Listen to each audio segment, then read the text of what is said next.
হচ্ছে বোন রং গুলাচ্ছে, একটার পর একটা রং গুলাচ্ছে আর দাদা স্নান করাচ্ছে। হ্যাঁ হ্যাঁ স্নান কর স্নান কর স্নান কর দুজনে।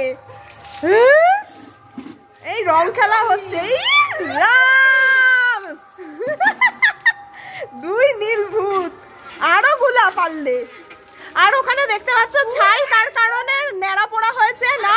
আমি আমার ইয়ে খেলা যাবে না, মাথা যন্ত্রণা করবে আমার। গাইজ আমার শরীর খারাপ ছিল, আমার মাথা যন্ত্রণা, কালকে ডাক্তার দেখিয়ে আমি তাই রং খেলছি, না হলে এই বছরের মতো আমার রং খেলা হয়ে যেত।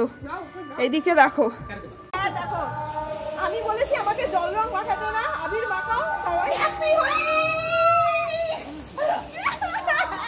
মুখের মধ্যে রং ঢুকে গেছে আমার। হ্যাপি হোলি।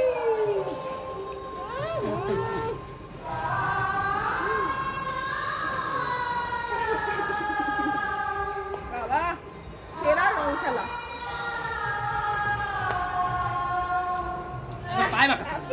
পায়ে রং মাখাবি, আমার খেলবি?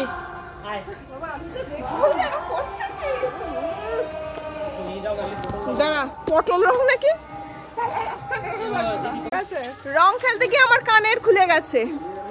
কলতলাটা দেখো গাইজ, যা রং অবশিষ্ট ছিল, এখনো ঘরে অনেক রং রয়েছে, সেই দিয়ে সব স্নান করছে। ভগবান সব ঢেলে দে গায়ের মধ্যে, সব যা তাড়াতাড়ি স্নান কর, জ্বর আসবে।